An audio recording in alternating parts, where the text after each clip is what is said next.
अभी तक हम लोगों ने 4 इन्वर्टर की लोड टेस्टिंग किए हैं। तो चारों इन्वर्टर की लोड टेस्टिंग करने के दौरान मैंने कुछ नोटिस किया, जो कि आप लोगों को मैं सोचा कि उसको आप लोगों के साथ शेयर करूं, आप लोग भी उससे कुछ देख पाएंगे। तो हम लोग जो लोड टेस्ट करते थे तो उसमें हम लोग देखते थे कि जैसे कैपेसिटी में 935 वाट कंपनी जो है क्लेम कर रही है, लेकिन हम लोग जब लोड लगाते थे तो 600 या 650 वाट के अराउंड ही इन्वर्टर जो था दम तोड़ देता था। तो ऐसा क्यों होता था वो चीज़ भी हम लोग इस वीडियो में समझेंगे, और साथ ही साथ हमने कुछ देखा था उस लोड टेस्टिंग के दौरान। 4 वीडियो में ही मैंने वो चीज़ नोटिस किया था, चारों के चारों वीडियो में मैंने बाद में देखा। और आपको एक छोटा सा चीज़ दिखा देता हूँ ताकि आप लोग को पता चले, और वही चीज़ मैंने इस ब्लैक बोर्ड पे लिखा है, वो चीज़ आपके इन्वर्टर पे भी लिखा हुआ मिलेगा, जो कि मैंने शॉर्ट में यहाँ पे लिखा हुआ है। जैसे कि आउटपुट रेटेड वोल्टेज ये 220 वोल्ट है, और कैपेसिटी को मैंने सी से नोट किया है, ये 1260 वाट है, और डीसी बस बार रेटिंग 105 एम्पियर है। ये एक रैपिड 1650 लुमिनस कंपनी के इन्वर्टर की बैक साइड का जो मैंने देखा, वो चीज आपको मैं लिखा हूँ यहाँ पे। अब उसको जो है आप लोगों को मैं दिखा देता हूँ। तो जो चीज दोस्तों मैंने नोटिस किया, ये DC bus rating 12 volt 105 ampere.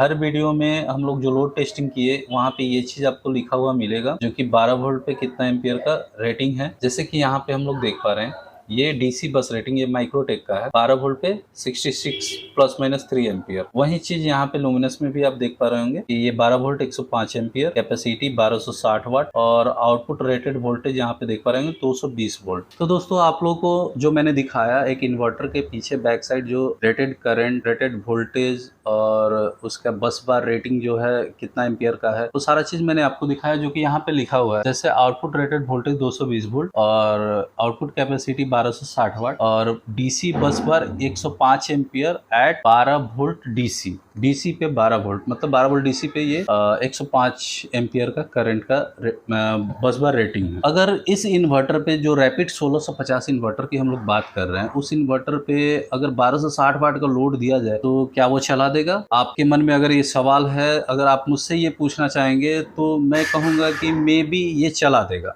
ये ऐसा मैं क्यों कह रहा हूँ कि ये चला देगा, क्योंकि आपने देखा होगा कि एक्सपेरिमेंट जितने भी किए हैं उसमें जो 935 वाट का इन्वर्टर रहा वो 650 वाट के लोड पे ही दम तोड़ दिया। तो ये 1260 वाट का इन्वर्टर है, तो 1260 वाट कैसे चला देगा? तो मैं आपको इस वीडियो में वही एक चीज़ एक्सप्लेन करने वाला हूँ कि कैसे 1260 वाट 935 वाट का जो इन्वर्टर है वो 935 वाट ही चला रहा है। आप लोग को वो चीज़ समझ में आएगा इस वीडियो के माध्यम से। जैसे कि मैंने 935 वाट का जो इन्वर्टर ऑप्टिमस 1250 लुमिनस का, उस पे 935 वाट मैं अगर कहूँ तो एक्चुअल में मैं 1000 वाट का लोड दिया था, वो चला रहा था, आसानी से चला रहा था। 935 वाट तक का लोड दिया था, 900 वाट तक का लोड दिया था, तो वो काफ़ी आसानी से चला रहा था। लेकिन आउटपुट में जो हम लोग का पावर आ रहा था वो 650 वाट ही आ रहा था। तो इसीलिए दोस्तों मैं आप लोगों को बोला कि ये 1260 वाट का है तो 1260 वाट चला देगा। लेकिन आप जब एनर्जी मीटर पे देखिएगा तो एनर्जी मीटर में आपको वो 1260 वाट न दिखा के आपको हो सके तो 800 वाट या 900 वाट ही दिखाएगा। ऐसा क्यों कह रहा हूँ वो चीज़ आप इसको इस वीडियो में पता चल जाएगा कि ऐसा मैं क्यों कह रहा हूँ कि 1260 वाट चलाएगा लेकिन आपका एनर्जी मीटर में कम दिखाएगा। तो होता क्या है जो मैं आपको एक्सप्लेन करता हूँ। जैसे कि यहाँ से हम लोग जानते हैं कि P इक्वल्स टू वोल्टेज गुणे करंट होता है, जो कि V से वोल्टेज हो गया और I से करंट हो गया। तो ये चीज़ हम लोग जानते हैं। तो यहाँ पे हम लोग का पावर जो है 1260 वाट है। 1260 इक्वल्स टू V जो है हमारा 12 वोल्ट है, I जो है 105 है। अब इन दोनों का मल्टीप्लिकेशन कीजिएगा तो ये आपका निकल के आ जाएगा। आप लोग हो सके तो कैलकुलेट कर लीजिए, आपका 1260 वाट ही आएगा। ये चीज़ आप देख लीजिएगा। तो लुमिनस के हर इन्वर्टर पे आपको बैक साइड में ये चीज़ आपको लिखा हुआ मिलेगा, और इसका मल्टीप्लिकेशन कीजिएगा तो ये रिजल्ट आपका आ जाएगा, जो कि कैपेसिटी के बराबर होगा। माइक्रोटेक में भी लिखा हुआ है। तो माइक्रोटेक में होता क्या है कि माइक्रोटेक जितना बस बार रेटिंग लिखा रहता है, डीसी बस बार रेटिंग, उससे ज़्यादा ही लोड, जैसे कि आप लोग देखे होंगे कि लक्स 1400 पे हम लोग लोड लगाए तो उस पर लिखा हुआ था 67 एम्पियर के अराउंड, लेकिन उस पर 77 एम्पियर तक हम लोग लोड चलाए थे। तो ये चीज़ दोस्तों आप लोग को देखने को उसमें मिलेगा। तो लोड के बारे में जान लेते हैं। लोड ये तो हमारा आउटपुट ये हमारा जो जनरेशन होगा लोड का वो है, ये जैसे कि मान लीजिए कि हम इतना पावर जो है अपने पास ले रहे हैं पावर को सप्लाई करने के लिए, ये हमारा वो पावर हो गया। अब PL जो होता है, जैसे कि लोड हम कोई लगाए तो वो कितना पावर ले रहा है वो किस किस चीज़ पे डिपेंड करता है। तो पावर का तो फॉर्मूला फॉर्म जो होता है V/I, बट यहाँ पे पावर जो है वो डिपेंड करता है आपको V पे और I पे।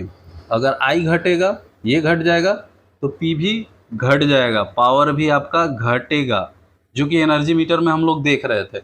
अगर V घटेगा, वोल्टेज भी घटेगा, तब भी पावर हमारा घटेगा। हम लोग जो एक्सपेरिमेंट कर रहे थे उसमें आप लोगों ने देखा होगा, जैसे ही मैं लोड इंक्रीज कर रहा था तो वोल्टेज जो है ड्रॉप करता था।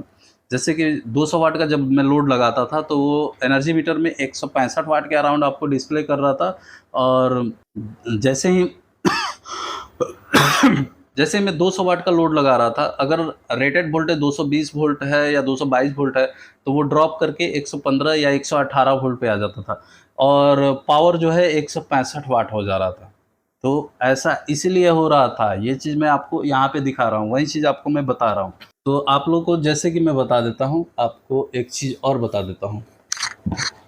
जैसे P इक्वल्स टू एक और फार्मूला होता है V² डिवाइडेड बाई R, और एक और फार्मूला होता है I² R। तो I² हम लोग को, I मतलब कि करंट हम लोग को कुछ पता ही नहीं है, तो करंट को अभी हम लोग मेंशन नहीं कर रहे हैं, हम लोग इस फॉर्म को ले लेते हैं, इस फॉर्म को हम लोग हटा देते हैं। तो जैसा कि इसको आप V² को आप लिख सकते हैं, जैसे इसको मैं एक्सप्लेन कर देता हूँ थोड़ा सा।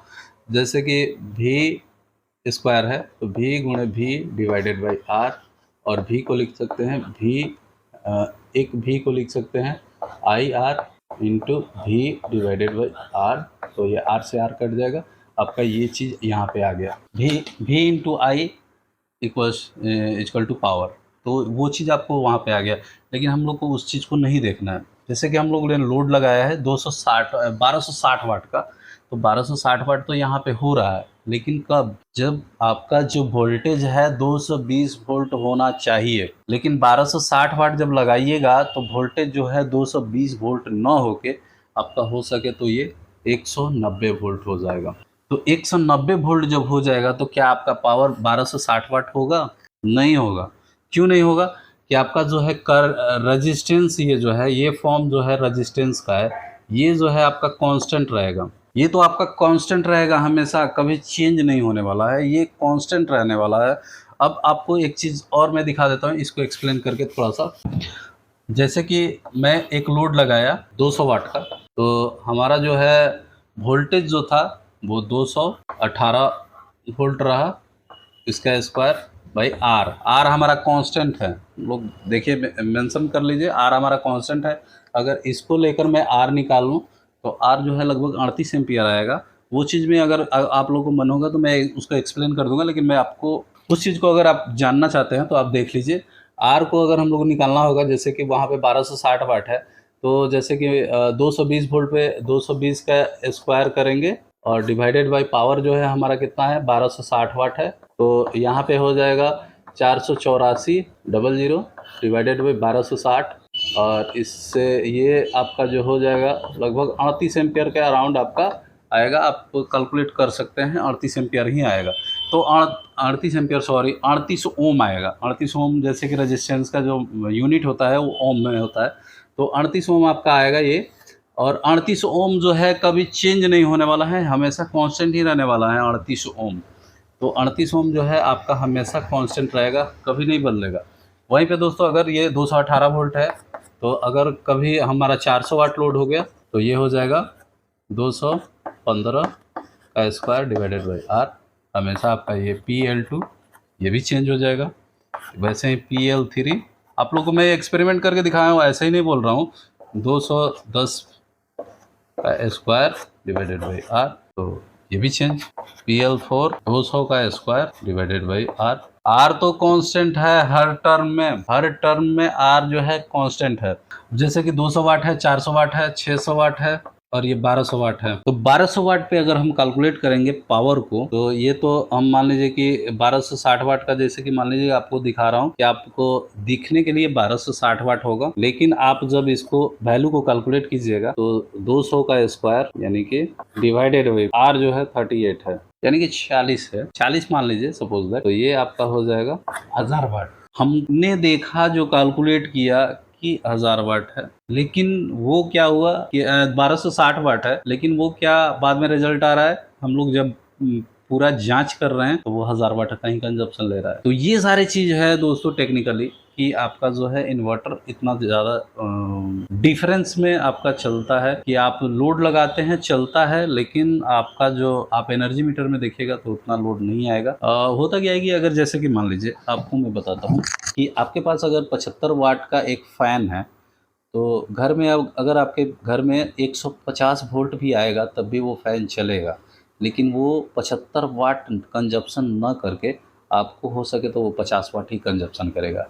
यही चीज़ होता है, क्यों होता है? क्योंकि वोल्टेज जो है ड्रॉप कर गया है, वोल्टेज ड्रॉप करेगा तो पावर भी ड्रॉप करेगा, तो यही तो होता है और कुछ नहीं होता है। आपको ये चीज़ समझना ही होगा कि क्या होता है। अब अगर घर पे टेस्ट कर रहे हैं कि हम लोड चला रहे हैं और हमारा इन्वर्टर पे 935 वाट का जो है पावर दिखा रहा है, फिर भी 935 वाट चला रहा है, और मैं बोल रहा हूँ कि अपने एनर्जी मीटर में दिखा रहा हूँ कि 650 वाट पे ही दम तोड़ दिया, तो मैं तो गलत हो गया। लेकिन आप अगर जांच कीजिएगा सही से तो आपको पता चलेगा कि क्या गलत है, क्यों गलत है और कैसे गलत है। तो आप लोगों को ये वीडियो कैसा लगा प्लीज़ कमेंट में बताइएगा। धन्यवाद।